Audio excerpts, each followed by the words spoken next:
It's not a non-profit business. It's a non-profitable business at the moment. Non-profitable. Okay. Oh, the audiobook. I can listen to it. Heck yeah, there it is. You narrated it? I narrated it. Yeah, in my closet with pillows, and I taught myself I kind of like have this perennial drive to like keep entering new arenas where I'm not good and I need to learn. Mm-hmm. And so that and a bunch of other things drove me to be interested in starting a comedy festival.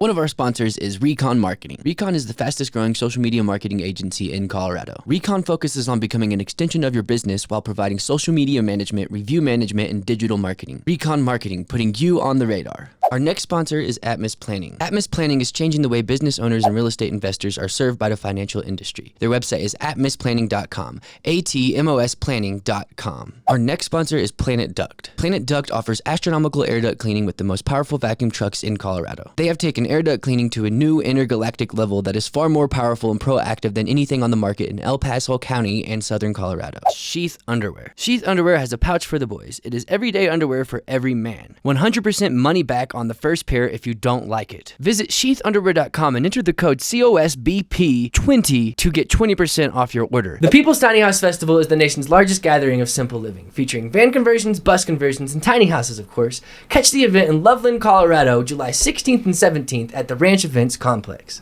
Get your tickets at peoplestinyhousefestival.com/tickets. All right, so welcome back to the Colorado Springs Business Podcast, the #1 podcast in Colorado Springs, soon the world. And my name is Andrew Hasley, and I'm the host of the show. Today I'm sitting here with Colorado's second cleanest comedian, That's Mark me. Masters, right here. Do you want to tell us a little bit about what your business is? Yeah, sure. So Mark Masters Comedy. I'm a stand-up comedian. I go around the country making people laugh and try and make a couple bucks along the way. Just last night I was at 3E's Comedy Club here in Colorado Springs. Yeah. Really exciting. I'll be back there tonight. Excited about that. And yeah, I do online shows. I do corporate events. I run a regular show called Vail Comedy Show up in Vail, Colorado. And this year I'm really excited to announce Vail Comedy Festival. So we're going to do a 3-day comedy event up in Vail, Colorado. That's cool, man. Yeah. So it's not a non-profit business. It's a non-profitable business at the moment. Non-profitable. Okay. I spend a lot of money to make a little bit of money. Okay. I'll drive to North Dakota to do comedy in a bowling alley. That's like 10 to 12 hour drive, $200 in gas. Yeah. And maybe for $200, in set pay. And then if I'm lucky, I sell $150 in merchandise, fun little stickers or buttons. Yeah, or, you need to get some book, NFTs so I can buy you before you blow up. Nice. I gotta invent. I noticed there's a comedian that I just got showed to last night. YouTube randomly suggested to me. He has like 20,000 subscribers, but it was so fun. It's so funny. Do you know his name? Mark Rife. Okay, I don't know. Okay, cool. I'll check him out. He's like a 25-year-old kid. He's starting to blow up, and I commented on the YouTube special.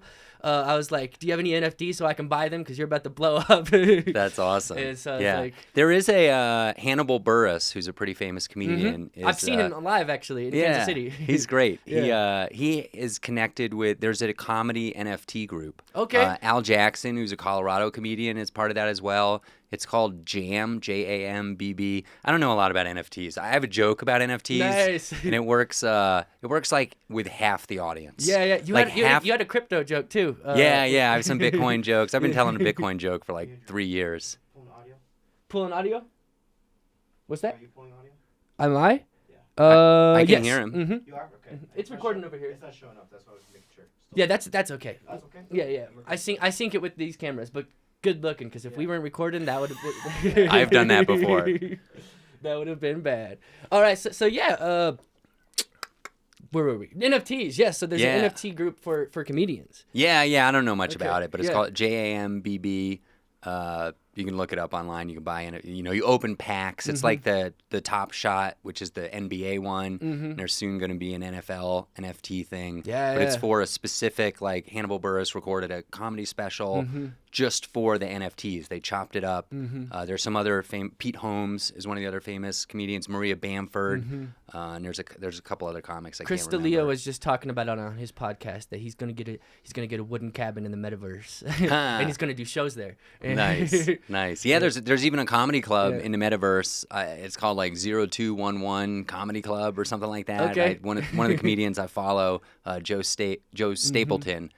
He works for poker TV networks. Okay. And he's very big in the poker world, but he's also a very funny comedian. He's been doing shows in this metaverse club. Nice. Where people wear VR goggles. It's very interactive, and like that's like super cool. And I see a lot of potential, like why Chris D'Elia would want to do that, because having that wooden cabin, you could sell NFTs, and those are your tickets into the show, and people buy those buy in, and then like. I have no idea what you're talking about right now. But, okay, yes, I'm in. Yeah, I'm in. Well, I think get me some tokens. I think it's definitely a good idea for comedians, because they can really a way for them, because it's hard to make money as a comedian, hard to make money as an artist. And my goal is to make money in person, making people laugh, right? Like that's the most fun. Last night, the Late Show, so fun. Nice. Like it was just, I had him rocking and rolling, great applause at the very end when I said goodnight, and it was super fun.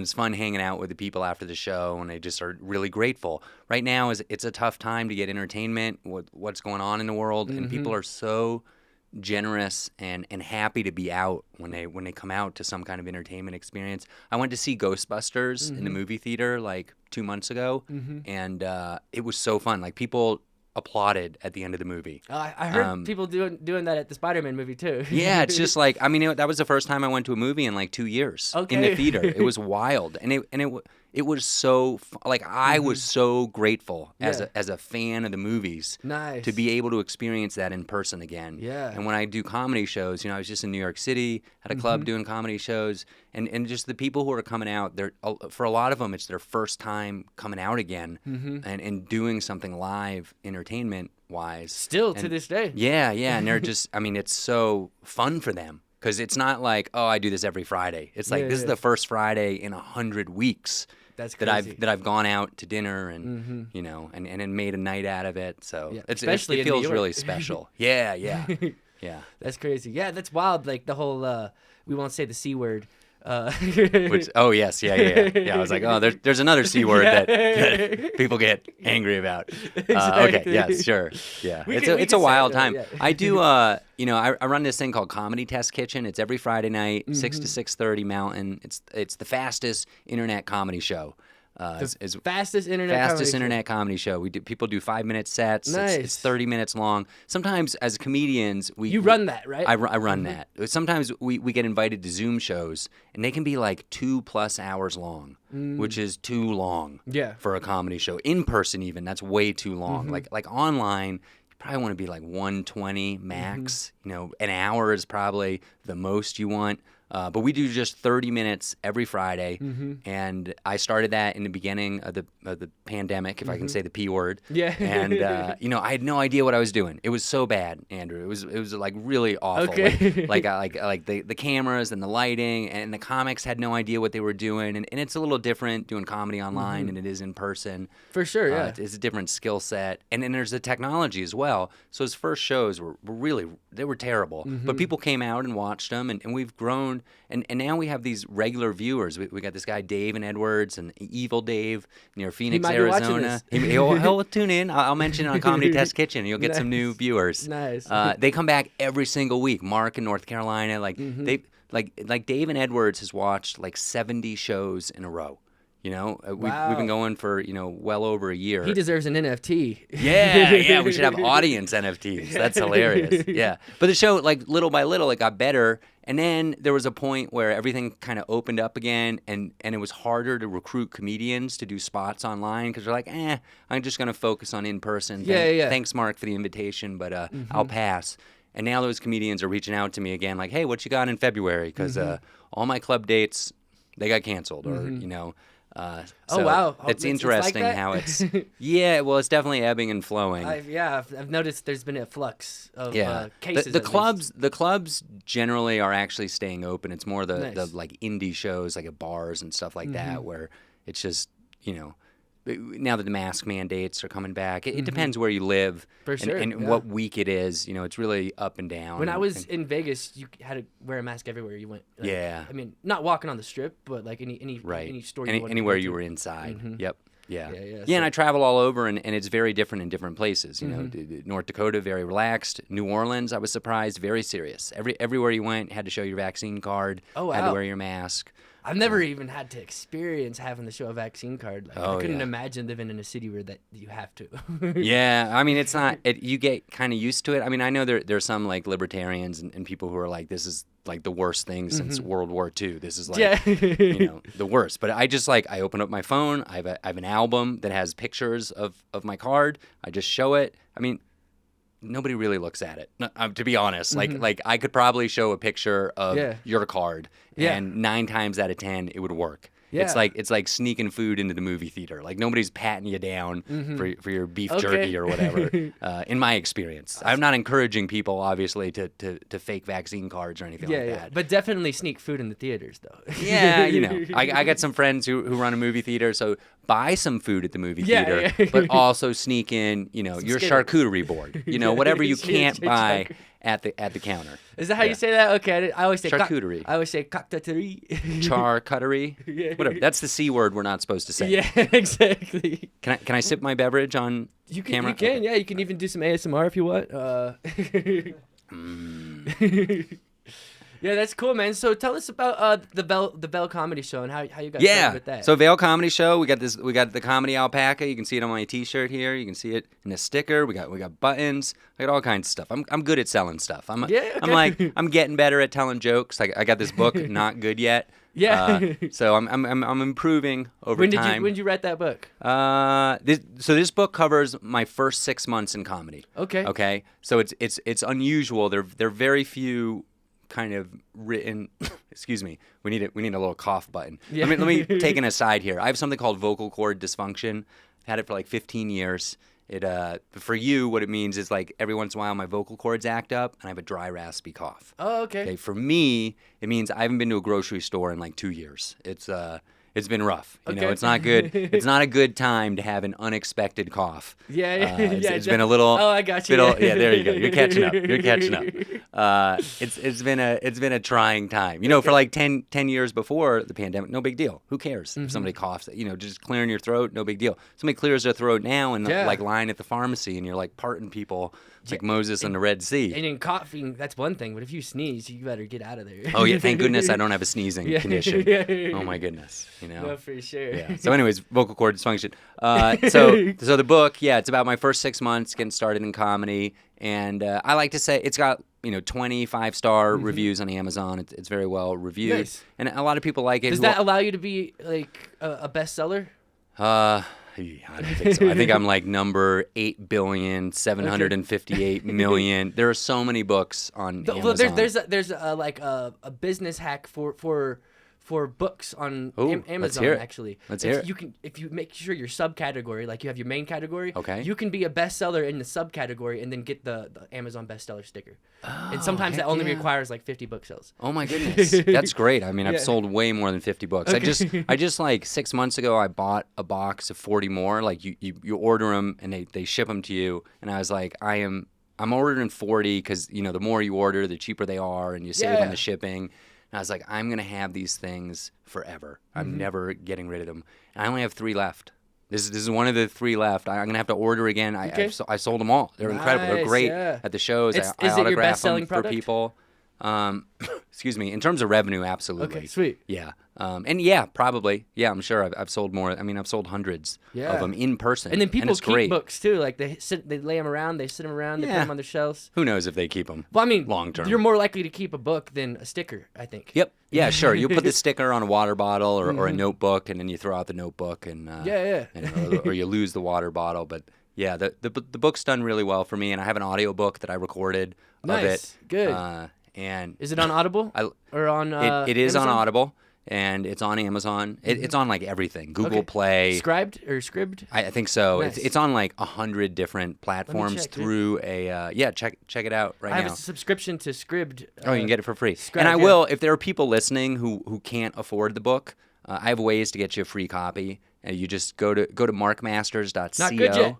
There it is. There it is. Nice. Oh, the audiobook. I can listen to it. Heck yeah. There And it is. You narrated it? I narrated it. me Yeah, think- in my closet with pillows, and I Nice. taught myself how to. Had to do the pacing and everything? Yeah, the surprising thing about recording the book. I did it in 2 days, like basically like 2 half-day sessions. Mm-hmm.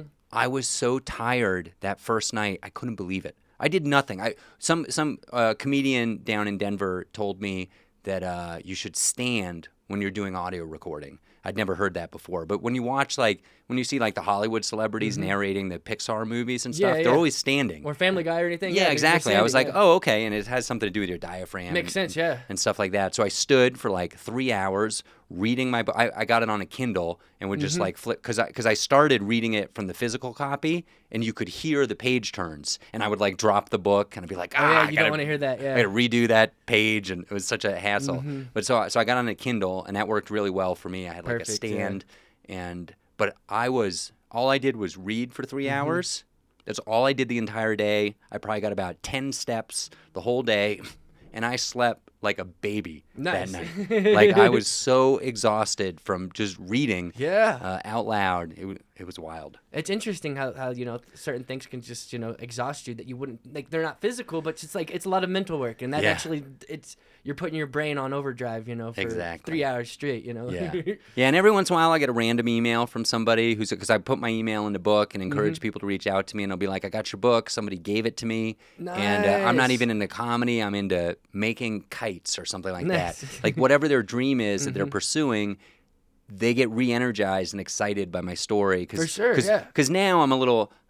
You're good yet? I'm getting there. I'm Okay. less not good is what I like to Nice. say. I'm less not good, and I'm also less excited. I'm a little. Last night I drove down to Colorado Springs from Denver for listeners who aren't around the area. It's like an hour drive. Yeah. I did the shows, got home around midnight last night, back in Denver. Oh, then you came back out here? Then this morning, Yeah. drove all the way down. Tonight, I'm driving all the way back to Denver after this, coming all the way back down for the club spots tonight at 3 E's Comedy Club. You might as well just And stay then- stay the day, dude. and then Monday, I'm back to do a radio spot down here. Oh, so nice, like that, like I'm excited about all these things going on, but also every once in a while I'm just like a little worn down by it. But the first 6 months, I mean, I would like Do even more? I go to like Antarctica for like a Yeah. 30-second spot and be so excited In front of like 4 penguins? Like yeah, exactly. The penguins would love me because my enthusiasm level was like off the charts. Yeah, I was okay. so like if you read the book, you're just going to be so excited to do whatever it is you're into, woodworking or whatever, because I think it's infectious, my enthusiasm then. It has dwindled a little bit, and I'm excited to put out a second book eventually. For sure. I'm Prob- actually working on putting out a book. I'm gonna. Oh, cool. It's gonna have my story in it as well, but it's gonna talk about like video production, stuff like that, and like it's gonna be kind of like a sales tool for my business. Nice. So I'm excited about that. Yours is a sales tool for your business. Yeah, too, so. yeah. It's a good, it's a good way to promote myself. So I was saying before, if you need a free copy of the book, reach out to me. Go to markmasters.co, like Colorado. Maybe we can put that on the screen or something like that. CO like Colorado, or cholera if you're not very good at spelling. But it's CO. I couldn't afford the com. Yeah. Oh, okay. So I gotcha, got the CO, and there's a contact form, and it goes right to my phone. And if you just send like a nice, polite note, and you're like, hey, I'm interested in your book, but I can't. It's like $20 on Amazon, and I don't have $20 right now. I'll hook you up. We'll figure something out.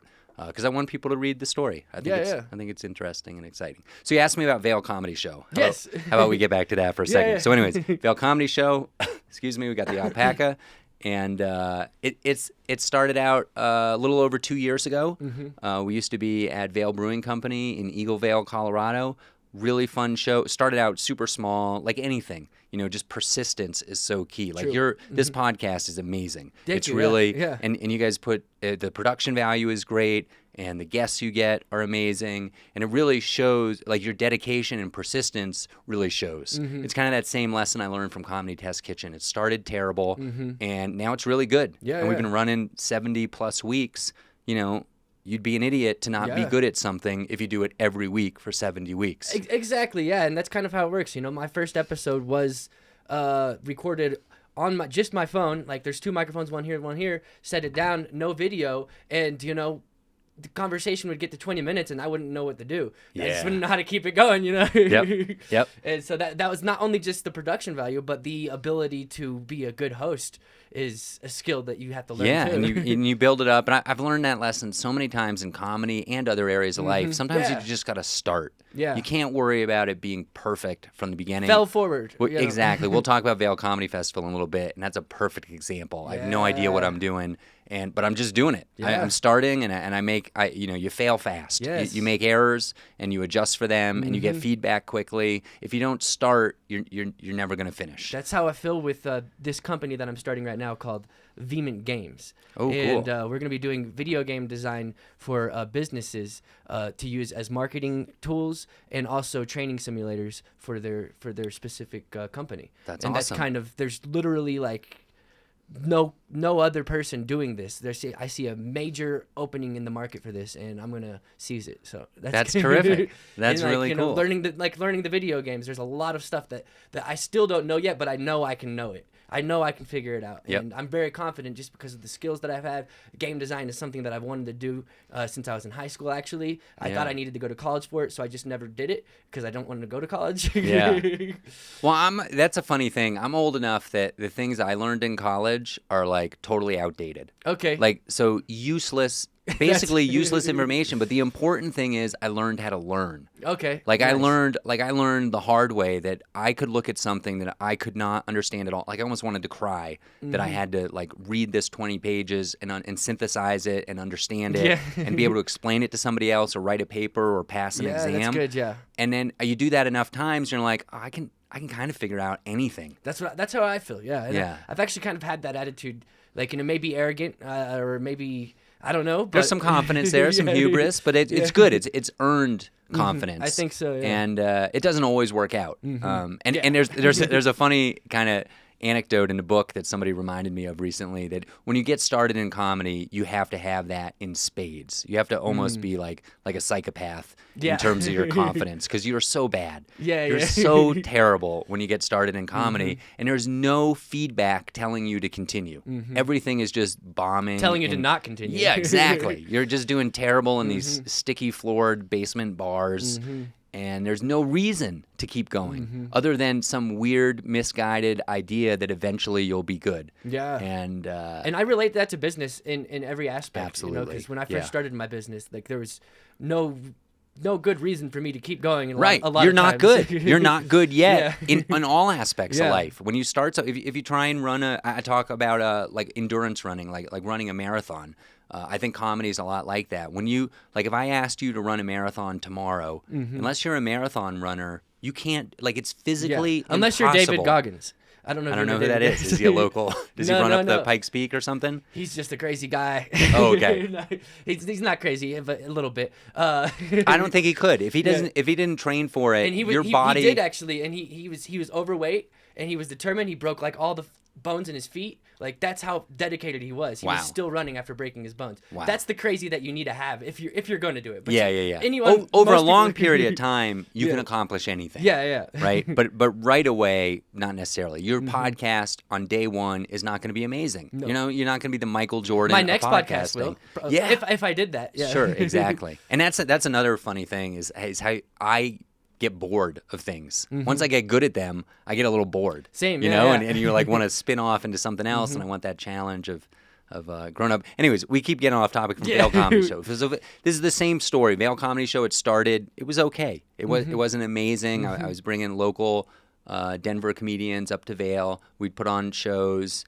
But pretty soon, there's not a lot of live entertainment in the Vail Valley. For those who don't know, Colorado Springs, how many miles are we from Denver? I don't know miles, but I know hour. Like, Okay, it's about an hour drive. 60 miles. All right, roughly 60 miles. And then, so if you're going from Colorado Springs, you go 60 miles north to Denver, you bang a left, you go 100 miles to the left, which is west, and you end up in Vail, Colorado, which is now is a very beautiful destination. Off I-70, which is a very ski main resort. road. Yeah. A lot of good people up there, very beautiful. You know, in the summer it's beautiful. And so anyways, there's not a ton of live entertainment. People will drive down to Red Rocks or go to Comedy Works in Denver for their comedy. They'll make a whole like weekend out of it.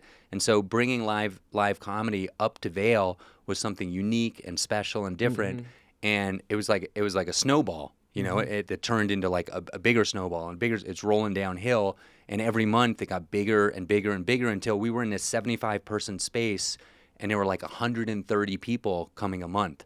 Now that would seem like a super spreader event. At the time, it was just like the most fun comedy party you could imagine. That's what I'm going to call my fans, super spreaders.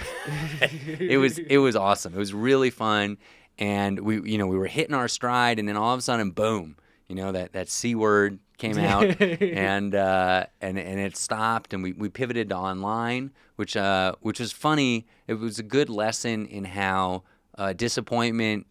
If you don't focus on a disappointment in the short term, in the long term, sometimes it leads to opportunity. Yeah. So I started doing the shows online. We took a month off. It took me a month to figure out how to do this. And then the comedians I started booking were like comedians from HBO and NBC and CBS and Comedy Central. Nice. And it was totally different than the comedians that I was bringing in person to the Vail Comedy Show. Were they more local? No, all over. LA, New York. I had comics. The Comedy Test Kitchen has had comics from 5 continents, 19 countries, and 41 states and growing.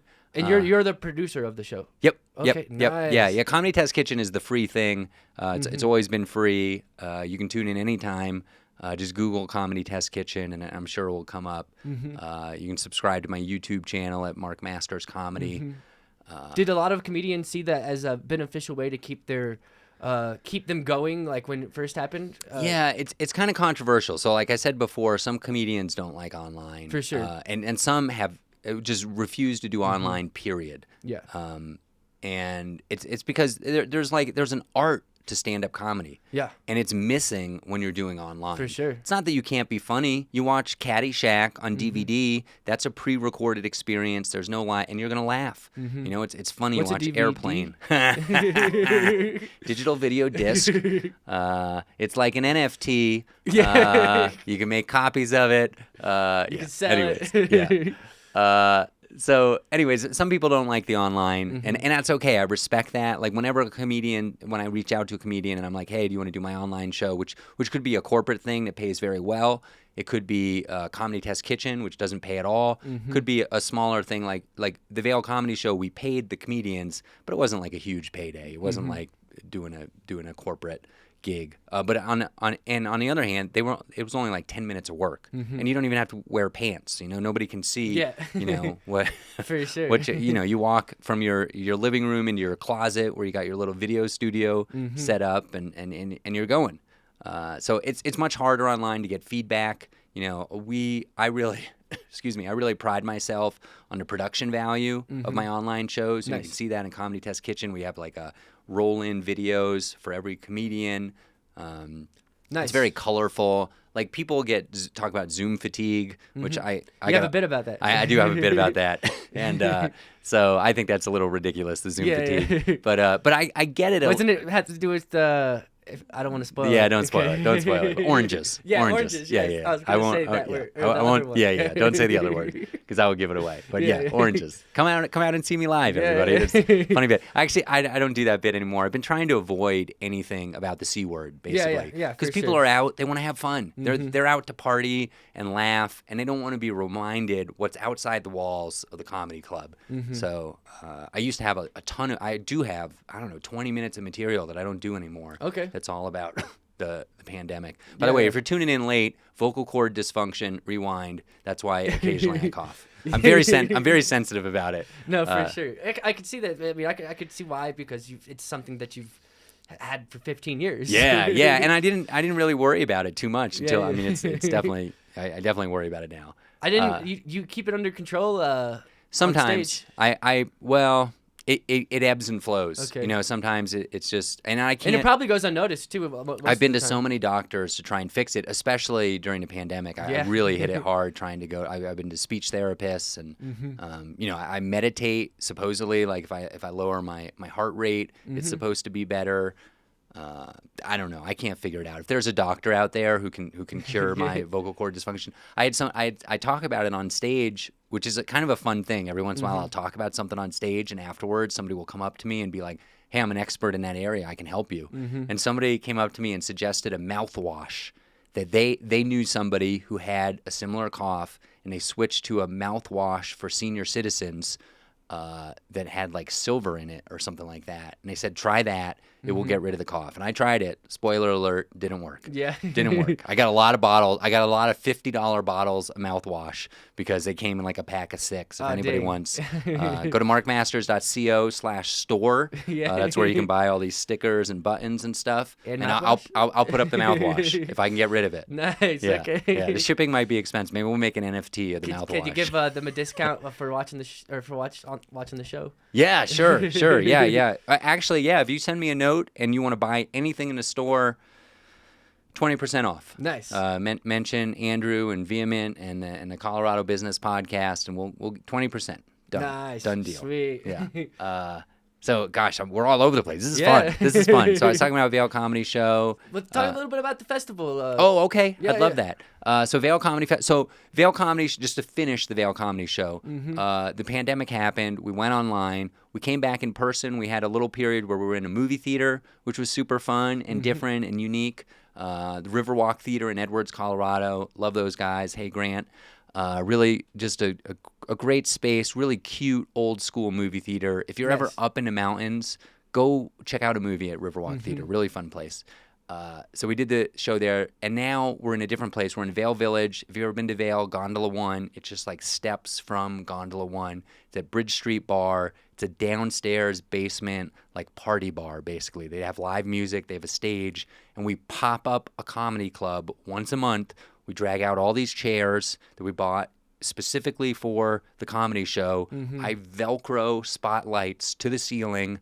We adjust the sound for comedy, and we dim the lights, and it's a legit comedy club. Nice. I love it. Low ceilings. We're flying in comics from New York City, from LA. We're kicking butt right now. The Vail Comedy Show, really fun. We're on a sellout streak. Cool. It's been a blast. I'm really excited about it. We have a show this coming Thursday, but just go to vailcomedyshow.com. You can check that out. So Vail Comedy Show is doing so well. Like we talked about earlier, sometimes you get bored. You get good at something finally because you invest so much. To clear up, actually, this coming Thursday, this episode may air. Yeah. That's why I said vailcomedyshow.com. Who knows when? Check vailcomedyshow.com for the dates and get tickets, etc. Tell your friends to visit. I tell everybody, if you're planning a vacation to Vail, Colorado. And people do that. Yeah, they'll come. Go to vailcomedyshow.com in advance. We have dates out for like 6 months. And people do this. Like we have a couple from New York City that are coming to the show next week that 2 months ago reached out to confirm the date, because they wanted to come to Vail for a ski vacation when there was a comedy show. Nice. Yeah, so that's really fun. And they wouldn't have had that without you. Yeah, exactly. That feels really good. It's so, oh my gosh, Andrew, it's so stressful running these shows. I bet. Just filling the room is like there's doing the comedy. I get up and I host and I warm up the room in the beginning, but like getting everything set up and marketing the event, there's so much that goes into it. For sure. And I do want to say it's good. The show it's great. Like I went to New York City a couple weeks ago, and a comedian I didn't even know came up to me and said, "Oh, you're Mark Masters? I've heard some great things about the Vail Comedy Show." That's so cool. I was like, "Wow, that is awesome." And comedians too. If you're watching this, they could even probably book. To try to perform there while they're booking their ski vacation. Yeah, exactly. Yeah. Well, actually, I did a headlining spot in New Orleans last year, and one of the comedians that was on the show that weekend, his name's Kyle. He's on ski vacation next week in Vail, Colorado, and he's dropping into the show. Nice. So yeah, if you come out to Vail, Colorado, go to vailcomedyshow.com. There's contact info there. Hit me up. Nice. I'd love that. I'm really excited for the day that somebody like legit famous. Yeah, they want to like do a ski vacation or something. And just pop in. There's like a very small chance. I know there's a rumor about a pretty famous comedian who is supposed to be on a ski vacation that just happens to overlap with, I won't say what show, but let's just say it's February or March of 2022.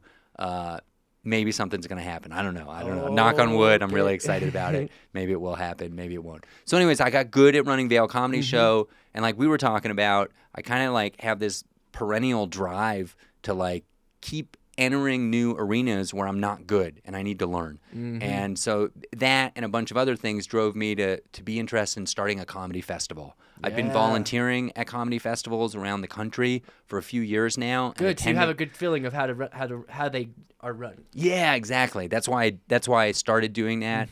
And I mean, it was partially selfish for me because I wanted to be around comedy. Definitely, as a comedian. I wanted to see a lot of comedy and be around people who are good at comedy, so I could eventually become better at comedy myself. But then I realized, hey, I could probably like organize this. Like I meet the organizers, and there are people who started successful shows like the Vail Comedy Show, and they just grew it into a festival. And the majority of them are like, man, this is such a headache, don't do it. Which is exactly what everybody told me about comedy in the first place. They were like, the number one piece of advice I can give you is quit right now. Yeah. It's the worst. You don't want to be a professional comedian. It's so hard. And there are moments where it's fun, but overall, don't do it, kid. Yeah. You know, get out of here. For sure.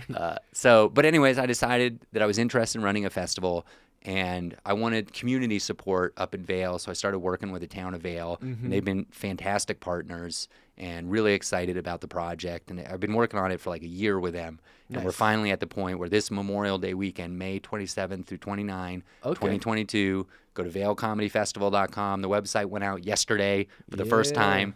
And this is a good example of just failing. Like I put up the website and I changed something like the day I launched it, and it was broken for like an hour. And somebody posted something online like, hey, the website doesn't work. And I had like changed, like I didn't know what I was doing. I just changed a web page name. I didn't realize changing the web page name, which I was trying to do to improve the preview when you send out the link to people. It just said home. And I didn't like that. I was like, home? Why should it say home? I'll change it to Vail Comedy Festival. Yeah. And then that broke like all the links. And okay. That's how it is. You got to debug it. Yeah, and now I know. Yeah. Next time I change the page, you got to change the forward thing or whatever. That's I don't know. what I have all over my head. I have to prepare myself for that when making video games, because it's going to be that times 1,000.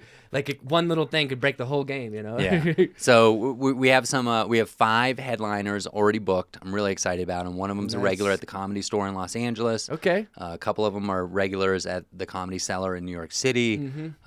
One's been on HBO, NBC, CBS. So they're big names, and now there are a couple pieces in a festival. You got the comedians who are going to perform. You got the audience members. That's probably my biggest headache and most difficult challenge ahead of me. Is how do I get people? You got to get the draw.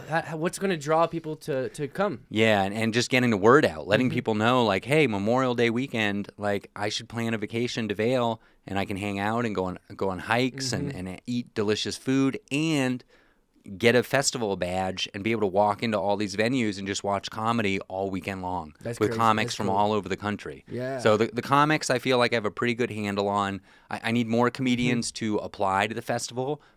So what most comedy festivals will have headliners, like people who are booked, and then they have like rising stars, people who are really good. They're not quite ready to be paid a lot of money to be a headliner at the festival. Okay.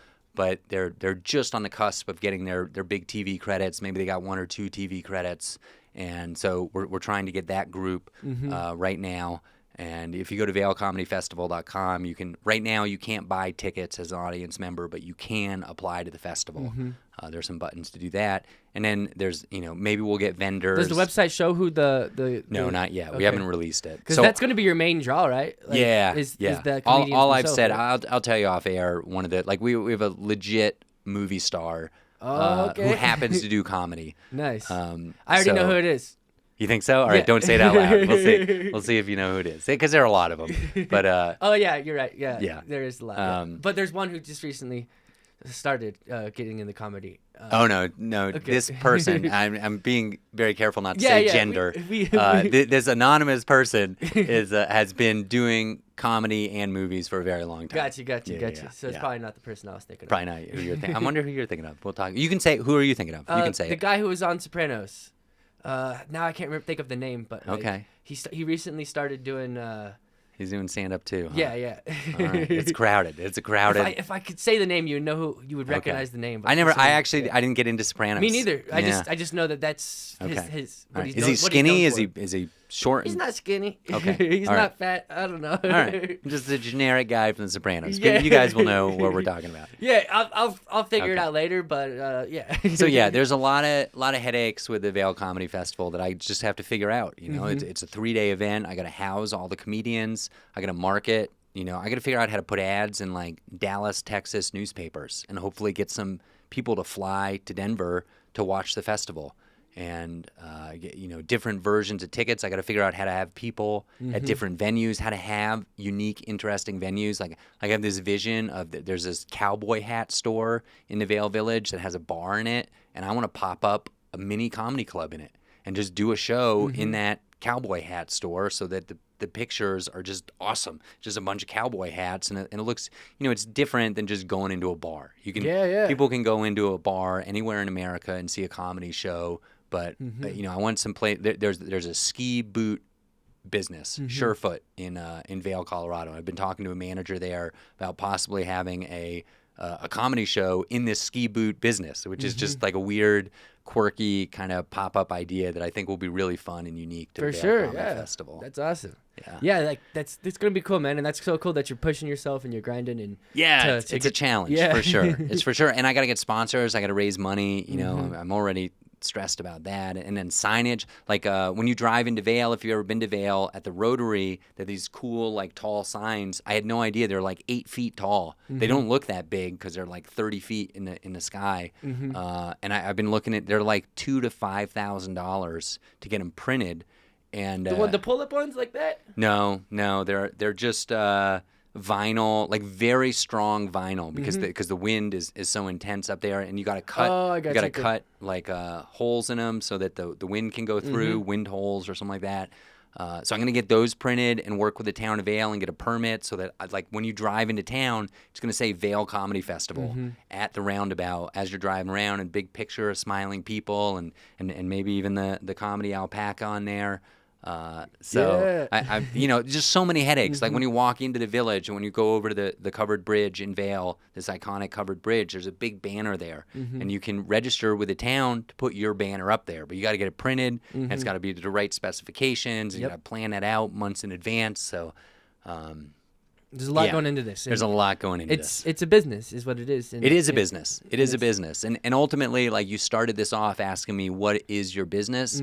My business is everything. Yeah. Like I'm trying every which way. You're a problem solver. That's what you see a goal and you figure out what you need to do to make it happen. Yeah, and then every once in a while, like 9 out of 10 things just kind of fizzle. They don't do well. Just like jokes. I might write 10 jokes.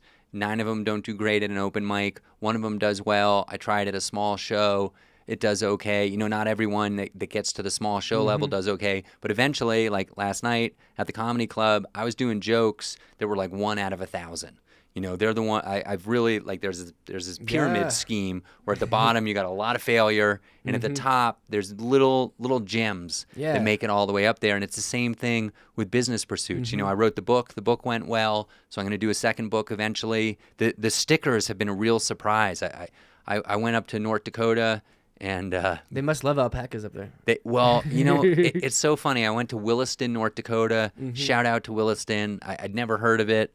Great place. Can't wait to go back. Nice. They were so fun up there. There was like 100 people in a room.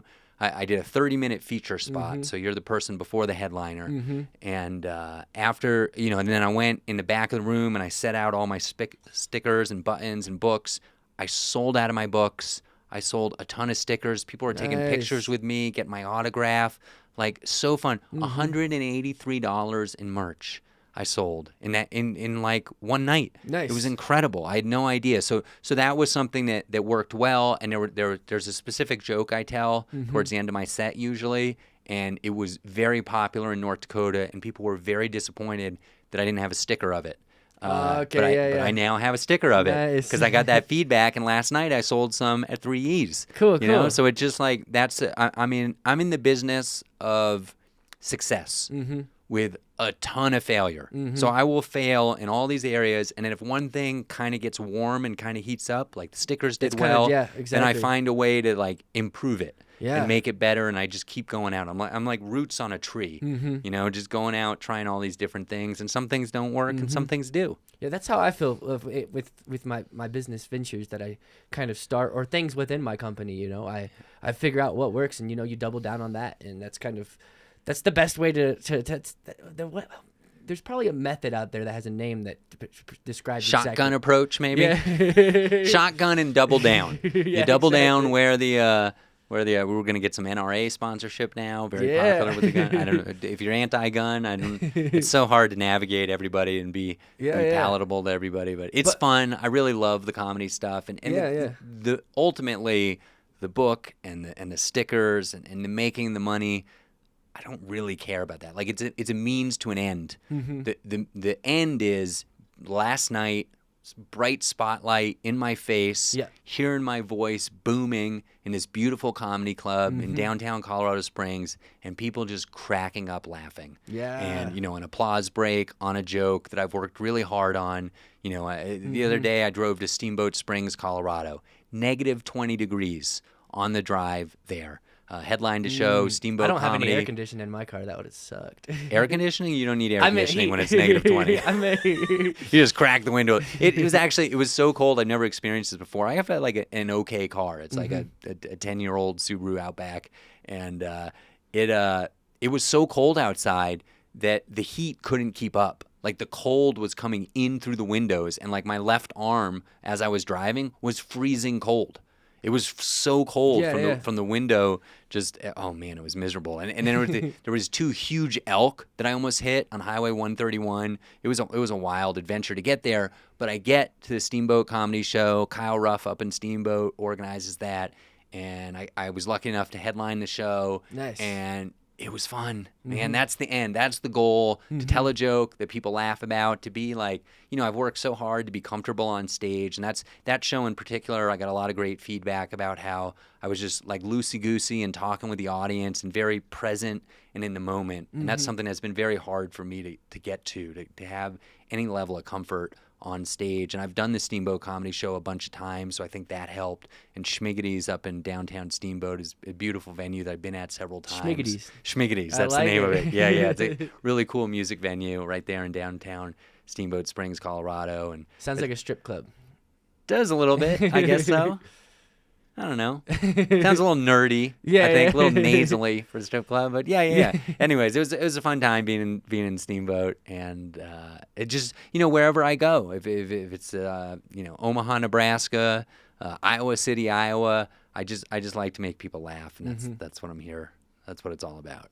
Sweet, man. Well, I hope some people laughed listening to this. Yeah, this was a little serious. Come out to a show, and I'll crack some more jokes. And, we'll have some what No, for sure. Yeah, man. So, what's your goals with comedy? How do you like? What is your main dream for comedy? Wow. I don't look too far into the future. You know, in the next year, I'd like to organize a successful comedy festival. I'd like somebody to come up to me and say, hey, I'd like to be a part of Vail Comedy Festival in 2023. Nice. Because I heard it was good. Yeah. You know, it's so hard to get that customer kind of, you know, a customer that vouches for you. I'm really proud that 3E's Comedy Club, I'm pretty sure still today, if you Google 3E's Comedy Club, you know, you get the little business widget from Google and their reviews. And one of the top reviews says, went out to 3E's, Mark Masters was hilarious. It mentions me specifically, you know, 5 stars. And that makes me really proud and really happy because I made somebody happy. Like they had a good time. They forgot about whatever problems they have in the world for a night. And that's really what I want to do that with everything I do, with the book, with the merch, with the shows, with my personal appearances, and specifically in 2022 with the Vail Comedy Festival, which is my new, like, difficult challenge that I'm working on. Past that, just, you know, more, it's nice to be appreciated by venues. You know, right now I'm at a spot in my career where I really hustle for every spot. You know, every once in a while, like that Steamboat show was great. I got a call out of the blue there was a cancellation. They needed somebody who was good and reliable, and they knew me, and they sent out the bat signal, and I was like, yeah, I can do that. And that felt good, as opposed to just like cold calling bowling alleys in Minnesota and saying, hey, can I drive for 15 hours and will you pay me $100 to do a show to like that's dedication. So I'm doing a lot of that right now. So you're doing all of that though to build up to an end goal though, right? Yeah, I want to go. Like last night at 3 E's, there was a couple in the audience that came up to me after the show and said, hey, I saw you at Comedy Works. I remember your joke about the garlic press. Nice. Yes. So that was cool. That was fun to hear that. And that happens every once in a while. People, I mean, it's really rare, like very rare that somebody knows who I am, which is nice. It's funny because I have all your jokes memorized because I edited your yes. video. Yeah. I got a lot. Cool. You should come out and see me again. I got it's probably like not from all then, your jokes. I mean, yeah, sure. But that was maybe 6 months ago. Yeah. And so I did, half an hour last night. And I think at least 50% of it is new, nice, or different. It might be jokes that I used to do and didn't do that night.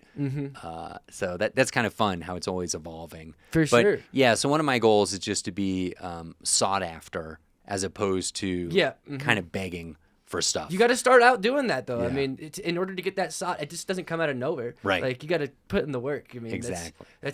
That's how it works. And yeah. Like, so I mean, of course, you would probably love a Netflix special. Oh, yeah. That's so far away. Yeah, okay. So, in the long run, like, I would just like to be able to travel to cool and interesting places, make a diverse group of people happy through my comedy, and pay the bills. That would be so incredible. Because right now, I make money. I make, like not $0. I sold $183 of merch in one night. You extrapolate that over a year, that's actual money. But I drove 12 hours to get there, one direction. So, I spent $200 in just gas getting there. Forget the depreciation on the car and putting oil in the car and eating meals along the way and the lodging and the time put in, all that stuff. If I could just like break even or make a little bit of money and make people happy all around the world, that'd be amazing. That'd be really fun for me. Yeah, and I think a lot of people, they don't see that those are the things you have to do, and they're not willing to do that, and then they don't do anything, So yeah, I think it's like. I think that's a great advice for someone who wants to do comedy is. Not to not do it, but you're gonna want to not do it. If I was to give advice to anybody who wants to do comedy, quit right now. Yeah. I'm just kidding. Totally kidding about that. Put in the time. You got there's no shortcut. Really, I think Jerry Seinfeld said that. There's no shortcut in comedy. You just got to put in the time. And really, I'm my expectation is that it will take 10 years to feel good. I think that's you're playing the long game. So yeah. And so at 10 years I'll evaluate. Hopefully at that point I feel really comfortable going into any. Here's another goal. Like right now, I like last night, 3E's Comedy Club, great place. People are there. They're drinking. It's a great comedy environment. I had comics on before me, so the crowd's already warm. I should be able to do well in that environment, and I did, and that was fun, and it felt good. I had like a natural high driving all the way back to Denver last night. I listened to my set in the car. I was feeling really good, pumping my fist on I-25 and just like really happy. But I did a gig in a senior home / church last year. Everybody was like 70 years or older. Okay. And they didn't get the crypto jokes, did they? Exactly. There's certain topics they didn't get. I will say, in their defense, I told a Netflix joke, and it did really well. Nice. And I asked them. I'm embarrassed now to admit this, but I asked them if they knew what Netflix was. Oh wow! And they were like, "Dude, we got Netflix in our room. What are you talking about?" So apparently these senior homes. I can't wait to get to a senior home. They may even know what pickleball is. Yeah, of course. Pickleball is a good old person. Always good with the old people.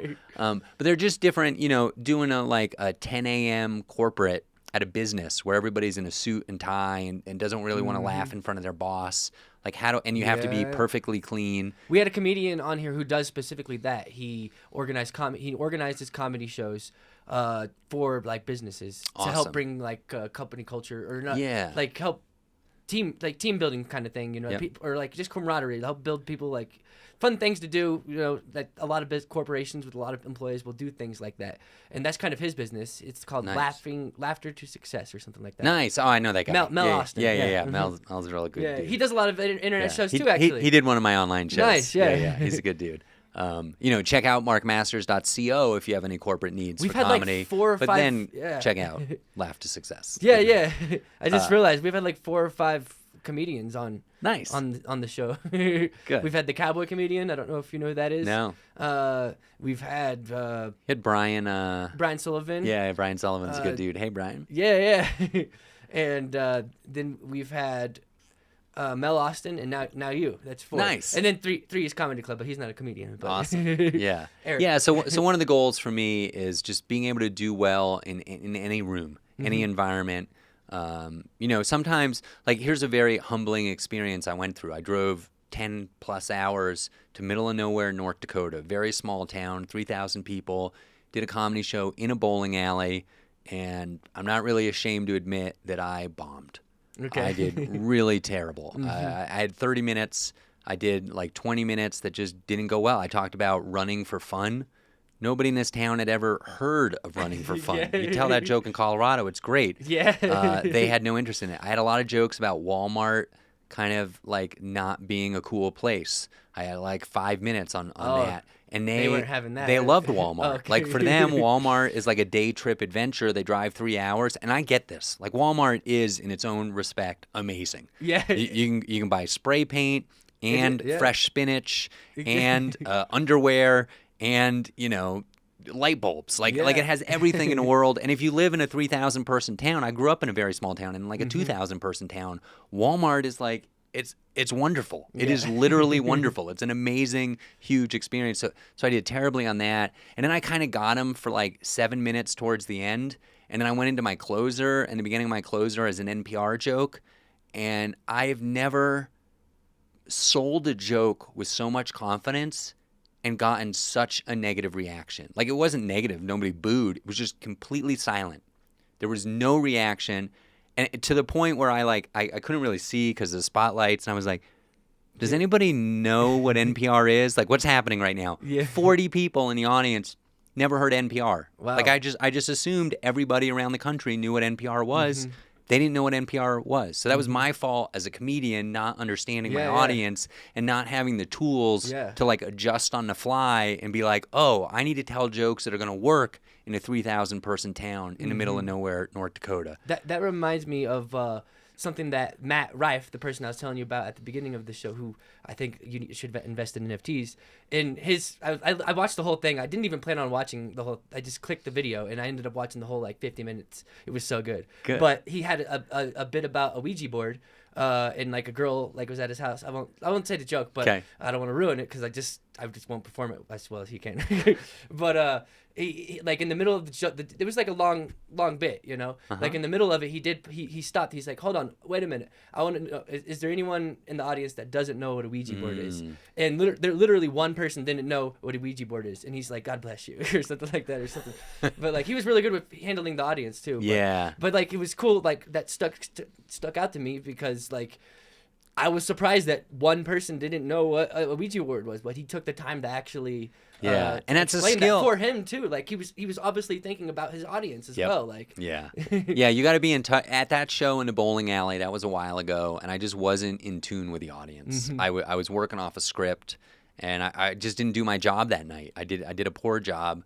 And I feel a little bad about it. But I've since been back to North Dakota and sold that $183 in merch and crushed. So, and that was kind of like I was on a mission. You know, I was on it. I redemption. I adjusted my set, you know, And I did kind of like a little bit dirtier material and stuff and then I walked around the audience before the show. I got there early and I just casually like started conversations with people and would be like, the equivalent of, hey, have you ever listened to NPR? Which I didn't do the NPR joke, but, other stuff, and just made sure that somebody in the audience knew what I was going to talk about. Nice. And I would say in that set, there were like 3 jokes, maybe 3 minutes that I would like a do-over on. But 27 minutes that were great. And they were such a good audience. Holy cow. Williston, North Dakota. You guys are awesome. What a rec center you guys have. Holy cow. $28 million, their rec center. Okay. They spent. There's a lot of money and energy, apparently. Yeah, they're like, we're gonna. Yeah. It's a nice. They have you know what a standing wave pool is, where you like surf. Yeah. Like they have one in their rec center. Nice. It is incredible. In the middle of North Dakota. Yeah, Williston, North Dakota. Plan a vacation. Come to Vail for a vacation, and then tack on Williston, North Dakota. They have an airport even. I was surprised. They were like, "You could have flown here." Like, okay. And I was like, "You have an airport?" I felt bad asking that. In retrospect, I feel bad. They were like, "Yeah, of course we have an airport." Yeah. They're a 30,000 person town, so a little bigger. They at least have a Casey's or a Dollar General. Yeah. I don't even know what Casey's is. It must be a Midwestern thing. Maybe. I'm from Kansas City. There's Casey's. Oh, okay. There's every small town has like a Casey's kind of. Okay. Is it like a grocery store or it's a Ace Hardware convenience store. Oh, It's okay. like a gas station. Yeah. It's like a come and go. Yeah. Okay. Yeah. But for like small towns. Got it. Yep. Casey's with a C? Mm-hmm. Okay. Cool. Yeah. Cool. CASEY. Okay. Yeah. Nice. I see. If I would have I just made a Casey's joke, and you didn't even really know what a Casey's was. Yeah. Well, that's another trick. Sometimes you can tell jokes about things people don't. Like you were saying, somebody didn't know about the Ouija board. If you explain it, like one of my best pickleball jokes is the first joke I tell about pickleball. Yeah. Where I explain what pickleball is. Yep. And if you can, that's another secret, or not even a secret. It's just a trick or a skill that comedians develop over time. And I got the pleasure of watching you multiple times, so I got the pleasure of seeing how you do things differently if needed. Like one of the sets, the pickleball jokes weren't going so well, so you didn't even finish the rest of it. You moved on to the next thing. That happens. Yeah, for sure. But I thought the pickleball jokes were the greatest. Good. I'm America's premier pickleball comedian. Yes. Pickleballers. It's the fastest growing sport in America, apparently. So book me for your convention, for your pickleball tournament, whatever. Yeah. Ooh, there you go. Yeah. See, always be plugging, Always be working. Always be closing. All right. Yeah. ABCs of selling. But yeah, all right. So we'll start closing this out. Is there anything else you'd like to promote? Any shows coming up that people will probably watch this in like 2025 or 2030 Possibly, or whatever. So who knows? Just go to markmasters.co, co like Colorado, not .com. It's MARK Masters. Okay, like that. And all my show dates are on there. Just see where I am.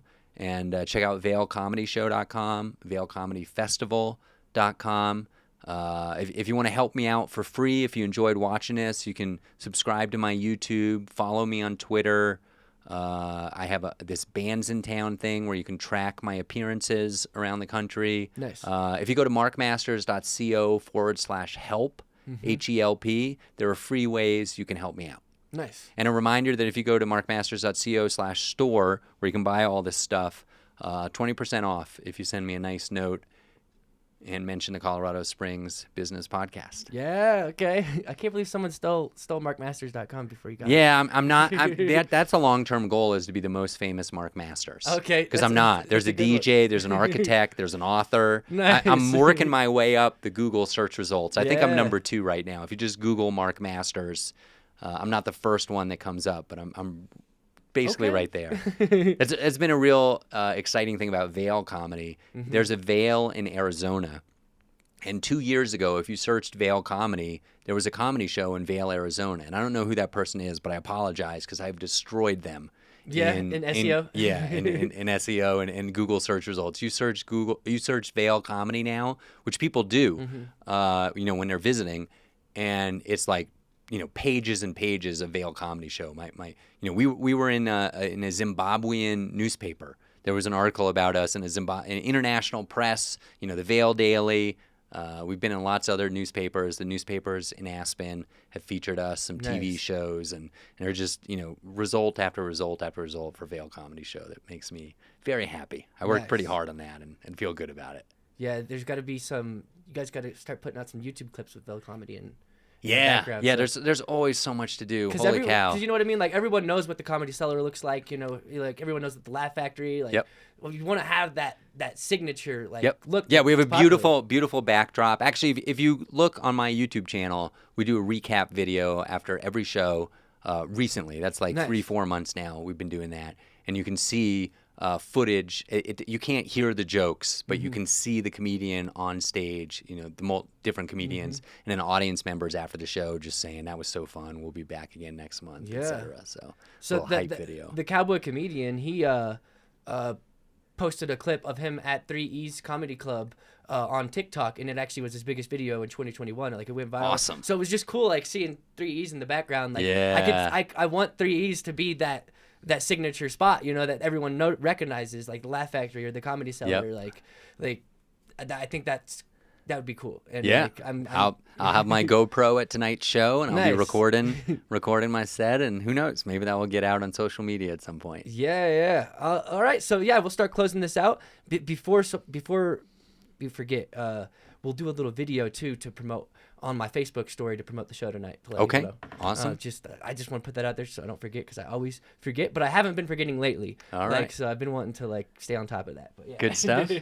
Yeah. Cool. So yeah, man. So it's been great having you on the show, and we'll start closing it out. And that's it. Yeah, thank you so much, Andrew. Really appreciate the opportunity to be here. I love coming to Colorado Springs for all things comedy. Yeah. It's been a very good town for me, good city. And it's a beautiful place. It really is. Yeah. It is. It's my favorite place. Cool. Keep laughing, my friends.